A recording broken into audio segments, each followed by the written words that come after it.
The Gupta family lawyers have been accused of bullying and threatening the public protector regarding her investigations into allegations of state capture. In a strongly worded letter to advocate Thuli Madonsela, the lawyers for the Gupta family have warned her that should she implicate the family in the report, they will regard this to be an act of bad faith and it will be at her own peril. This comes after the president had earlier in the week asked that Madonsela delay the report until he has had access to the witnesses who presented evidence to her office, amongst other requests. The lawyer for the Gupta family is Mr. Gert van der Merwe, who joins us on the show to discuss the family's position on the public protector's report. Gert, pleasure to have you with us. Thank you, Tim. And much appreciated that you could make time to be with us. Gert, right away, where is the report so that we can speak to the report? Have you seen it? No, there's no report as far as I know, Tim. Yeah. What I've been advised, and you can only work on what you learn in either the press or the Office of the Public Protector, is that it's coming out tomorrow, Friday. Okay. And you, as the representatives of the Gupta family, are unhappy with the way the Public Protector went about her investigations. Why is that? Tim, you need to appreciate the following. This report has, and in all likelihood, will have severe consequences, not only for those involved, but also for the country. It's a time of uncertainty. I think everybody wants certainty at a point in time. Our concern is that we approached the Public Protector about 2 weeks ago on my initiative. And since we read about this report and since the report has been prepared without our input, it bothered me. So on my initiative, we got an invitation and we went there for a meeting, and I realized that there will be conclusions which might be adverse, which will have to be addressed. And I have witnesses and I have evidence I can present, but the report is coming out on Friday without my input, and I'm afraid that will be an ill-considered report under those circumstances. Let me try and understand something here. Are you suggesting that the Public Protector compiled the report without the input or without even sending questions to your clients, the Gupta family? I'm not just suggesting it. I'm telling you that there are evidence that she needs to consider. I'll give you one example. Please do. Unfortunately, in terms of the Public Protector Act, I can't give you detail of the investigation or what happens in the investigation or the detail thereof. But one example I can give you is I have a witness who was present at the Jonas meeting, the alleged offer which was made. First-hand evidence. He's abroad at the moment. He'll be back soon. I said that since I went there on the 4th of October. Not called. I'm not being offered the opportunity to give that first-hand evidence of what happened. And just for 1 second, consider the following. If that witness gives evidence that's contrary to what Mr. Jonas said, it must be something that needs to be tested. Now, were members of the Gupta family ever called in by the Public Protector? Did they make their own presentations there?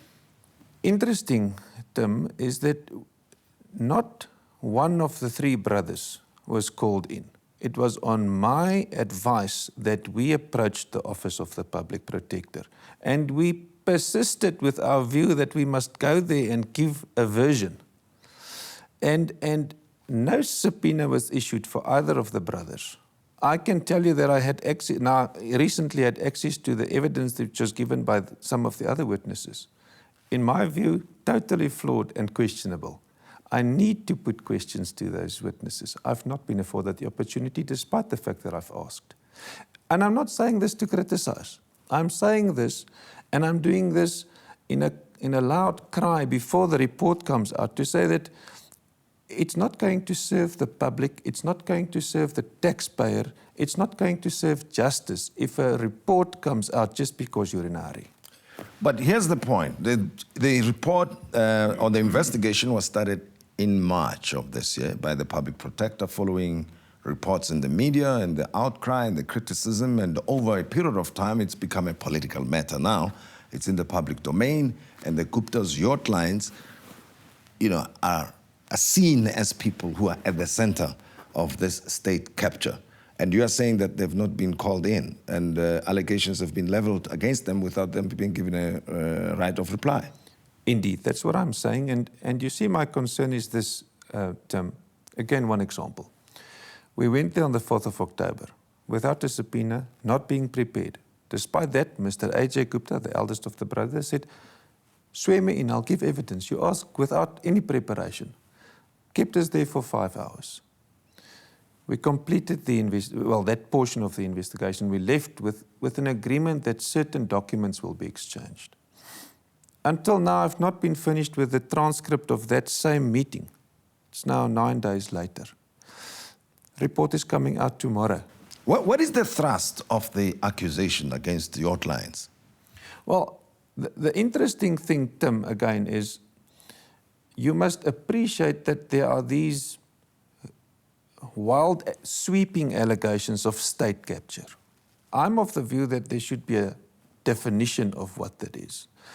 Then when we have a definition of what there is, there must be evidence supporting what the definition would entail.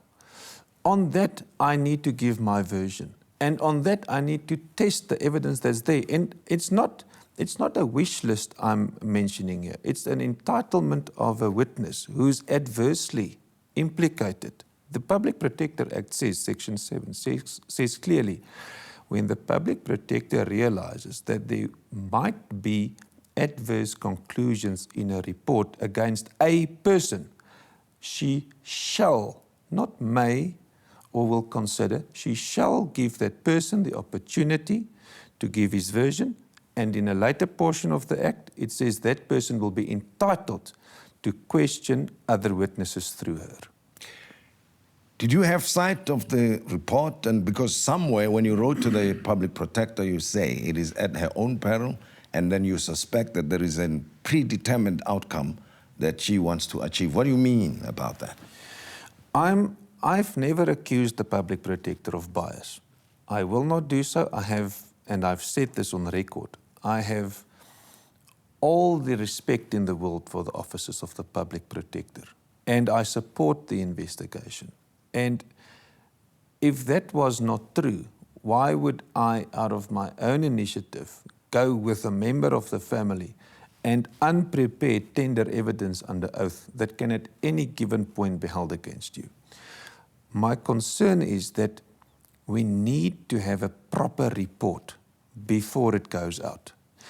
The damage, let me in a second, if I have explained to you what the basis of the concern is.